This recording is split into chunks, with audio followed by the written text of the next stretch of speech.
गुरुजी राधे राधे। जी आपके चरणों मेरा कोटि कोटि प्रणाम गुरुजी। खुश रहिए। मेरे परिवार की तरफ से आपको राधे राधे गुरुजी। राधे राधे। गुरुजी मेरा प्रश्न है कि गुरुजी मेरी शादी को 15 साल हो चुके हैं। गुरुजी मैंने अपनी तरफ से अपने पति से और अपने पूरे परिवार से पूरी तरह से निभाने की कोशिश की थी।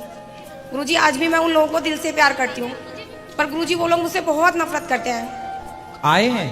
नहीं गुरुजी मैं अकेली आई हूँ, वो तो मानते ही नहीं है। तो पति आपके साथ रहते नहीं है? नहीं गुरुजी उन्होंने दूसरी शादी कर रखी है। कर ली तो आपको तलाक दे दिया? नहीं गुरुजी मैं 10 साल से उनके मम्मी पापा के साथ रहती थी। उन्होंने तो फिर आपकी इजाजत के बिना उन्होंने दूसरा विवाह किया है तो कानून इजाजत नहीं देता? गलत है कानून के हिसाब से। गुरुजी मैं अपने सास ससुर के साथ रहती थी। मेरा एक बेटा है 13 साल का।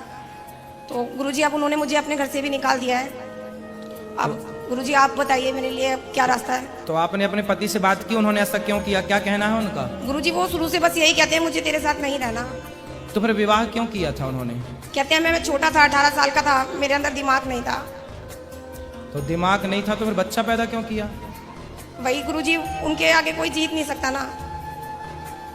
दिमाग नहीं था तो बच्चा भी पैदा कर लिया, और जब दिमाग आया तो दूसरे के संग सेट हो गए, और खुद की पत्नी अब बुरी लग रही है। इन लोगों को उल्टा लटका के मिर्ची का धुआं देने की जरूरत है। गुरुजी अब आपको मैं उपाय बताता हूँ। जी गुरुजी। उन्होंने विवाह कर लिया दूसरा? हाँ जी गुरुजी उनके 2 बच्चे भी हैं। तो आपने क्यों होने दिया? गुरुजी मुझे बताया नहीं तो मेरे सास ससुर ने मुझे गुमराह किया।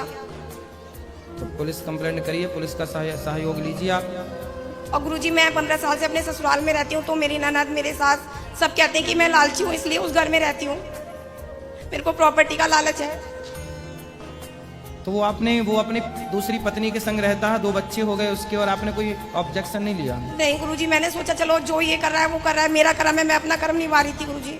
नहीं, ऐसे केस में क्या करना चाहिए कि जो आपके पति यदि किसी और महिला के संग है तो आपको तुरंत महाकाली बन करके उसकी छाती में चढ़ जाना चाहिए। आप यदि उसकी छाती में चढ़ जाती और 2-4 जमाती पुलिस को ले जाती कि ये महिला हमारा घर बिगाड़ रही है, हमारे पति को फंसा रही है, तो वो महिला सरेंडर हो जाती, आपका पति आपके पास आ जाता। गुरुजी लेकिन उनके मम्मी पापा ने ये बोला कि अरे बोला, देखो मम्मी पापा मैटर नहीं करते, पत्नी होना, पत्नी का पावर कब अपनाओगी? पत्नी होना, पति तो तुम्हारा है। अब तुमने नहीं ध्यान दिया तो तुम्हारे पति को दूसरी ले गई कि नहीं? जी गुरुजी। फिर इसलिए साम दाम दंड भेद हमारे यहाँ सब विधान है। समझाती पति को शांति से, क्या पराई औरत के चक्कर में ना पड़ो। पुलिस कंप्लेंट कराती, आप नहीं मानता तो जो जिसके संग चक्कर था उसकी छाती में चढ़ के आपको और अपने पति के साथ न्याय करना चाहिए था, उसको चंगुल से हटाना चाहिए था। गुरुजी स्त्रियों का घर स्त्रियां ही बिगाड़ती हैं। गुरुजी मतलब उनके एक भाई ने ना फांसी लगा ली थी, तो मेरे ससुर कहते थे तू कुछ करेगी तो ये मर जाएगा। अरे तो ऐसे से मर जाए तो ही अच्छा है भाई, चरित्रहीन होके रहे, है ना। ऐसे लोगों को जीने का अधिकार भी नहीं है। रावण को राम जी ने क्यों मारा? तुम दूसरों की औरतों की तरफ नजर डालोगे, ऐसे लोगों को मर जाना सही है। ताही बधे कछु पाप न होई, ऐसे लोगों का मर जाना उत्तम है। ऐसे लोग मर जाए तो ही अच्छे।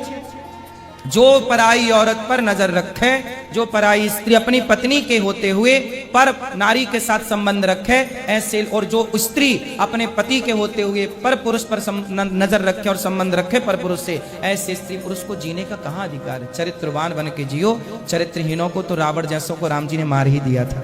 बाली को भी इसी चक्कर में मारा, क्योंकि बाली ने भी सुग्रीव की पत्नी का हरण ही तो किया था। राम जी का न्याय यही है, जो चरित्रहीन है उसे जीने का कोई अधिकार। फिर हमारे यहाँ न्याय अलग प्रकार का है, अब लोग समझ नहीं रहे हैं। गुरुजी अब आगे का रास्ता बताइए मुझे। आप क्या, आप तो लेट हो गए, आप उसके बच्चे हो गए। अब देखो कानूनी कार्रवाई हो सकती है। अब बच्चे ना हुए होते शुरुआत में, आप हमसे पूछती तो आपकी जय हो जाती, आपकी जीत होती, आप छाती पे चढ़ती उसकी। जी गुरुजी। अब तो उसका भी घर बिगड़ गया, और उसने पहली शादी की, उसका भी कोई दूसरा विवाह है आपके पति? उसका भी दूसरा विवाह है गुरुजी। तो फिर आपके पति से उसके 2 बच्चे हुए? हाँ जी गुरुजी, पहले पति से भी एक बेटी है गुरुजी। उसकी? हाँ जी। तो वो अपने पति को क्यों छोड़ दी? उसका पति सर गुरुजी वो एक्सपायर हो गया था। अच्छा, इसलिए फिर सती प्रथा स्टार्ट हुई थी। सती प्रथा क्यों स्टार्ट हुई थी? इसीलिए कि खुद का चला गया तो दूसरे का बिगाड़ दिया, दूसरे को खींच लिया। लो, इसलिए सती प्रथा स्टार्ट हुई थी। हर कार्य का कारण है, ये कारण निकल के आया। इसलिए फिर बाद में फिर राजा राम मोहन राय ने बंद कर दी। अब राजा राम मोहन राय कहाँ हैं? तो ये सब परंपराएं बंद हुई। उसके बाद अब देखो ये समस्याएं खड़ी कि इनके पति चले गए इनके हाथ से।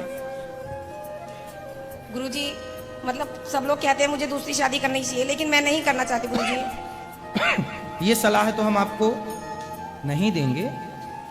हम तो आपको ये सलाह देंगे कि अपने पति के पास ही खुश रहो। आपके पति दूसरा विवाह कर लिए हैं और आपको यदि स्वीकार है तो आप भी रहो, साथ में दोनों लोग रहो। लेकिन गुरुजी वो मुझे रखने के लिए तैयार नहीं है। मैं तो 15 साल से रह रही हूँ गुरुजी। तो दोनों लोग तैयार नहीं हैं? उसकी पत्नी जो जिसके साथ वो हैं वो तैयार नहीं है? गुरुजी मैंने उससे तो कभी बात नहीं की, पर वो मेरे पति तो जो पति है, आपके साथ रहने को तैयार अभी भी नहीं है? वो 10 साल से मेरे साथ नहीं रहते गुरुजी। उन्होंने अपने मम्मी पापा आपने आखिरी बार बात कब की उनसे? गुरुजी अभी आखिरी बार मेरी बात हुई है 3 महीने पहले। तो आपने बोला नहीं कि मैं आपके साथ रहना चाहती हूँ? मैंने गुरुजी बहुत बोला, लेकिन वो कहते हैं मुझे नहीं रहना तुम्हारे साथ।